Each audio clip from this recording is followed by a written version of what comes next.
غزه ما امروز شاهد دومین روز اعتراض مردم علیه حماس بودیم، اعتراضی که مورد توجه دنیا هم قرار گرفت و خیلی از رسانه‌ها بهش پرداخته بودن و در شمال غزه شهروندان معترض فریاد میزنن که حماس باید بره بیرون.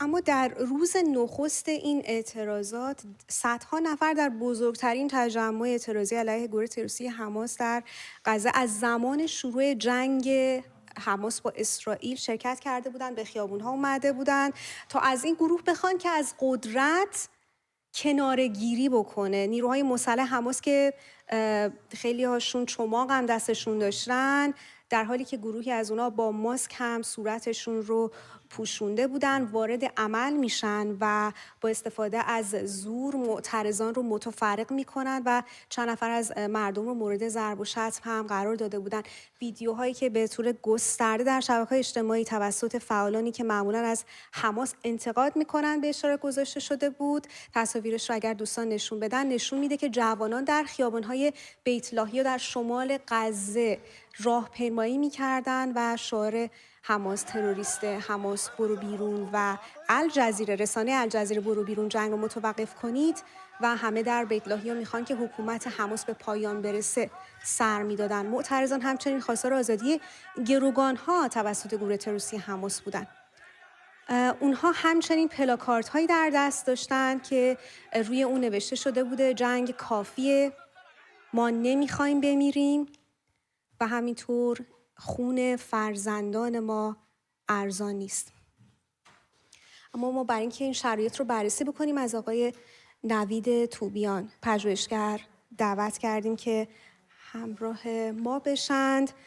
جناب توبیان، اجازه بدید فقط باید یک وقت شما ژاکتی رو بپوشم رسمی، حالت پلوخوری و من در شما بخیر آقای توبیان. همراه ما هستید الان.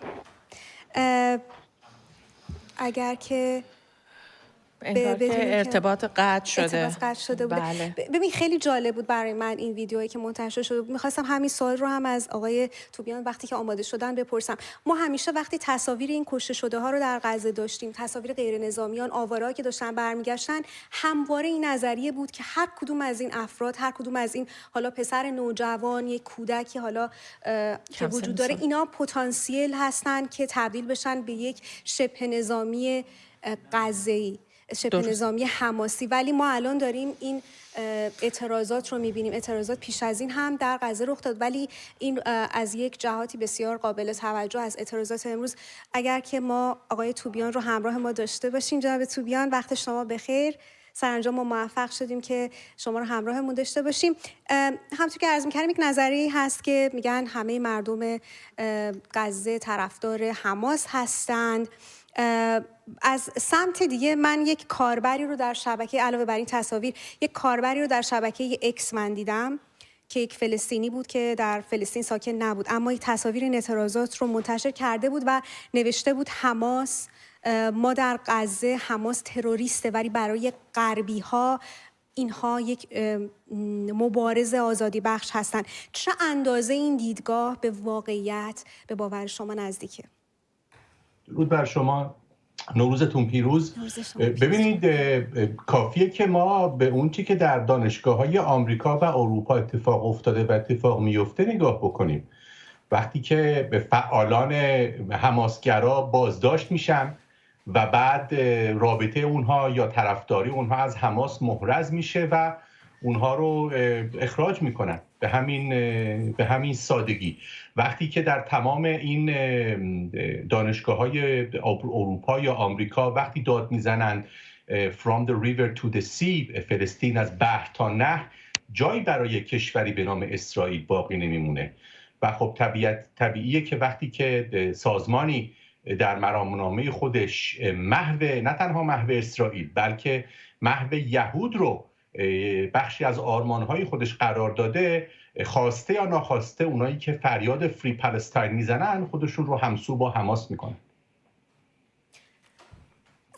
همونطور که بیشترم گفتم این نخستین بار نیست که ما شاهد اعتراض علیه حماس هستیم از سمت مردمی که در نوار غزه هستن. این بار شما فکر میکنید که این اعتراضات تا کجا پیش بره و آیا میشه تصویری داشت از آینده این اعتراضات؟ ببینید تا زمانی که حماس اسلحه به دست داره در باریکه غزه و خلع سلاح نشده باز به همین منوال باقی میمونه. کسانی که به قول معروف صحبت از این میکنن که حماس در عریکه قدرت نمونه، خب این چیزیه که حماس هم الان در برخی از مذاکرات به شکل جسته و گریخته بیان کرده و هدف حماس به نوعی میشه گفت لبنانیزه کردن باریکه غزه هست، یعنی که حماس در رأس امور نباشه ولی همچنان بتونه که اون بنیه نظامی خودش رو و اون قدرت مخربه خودش رو حفظ بکنه.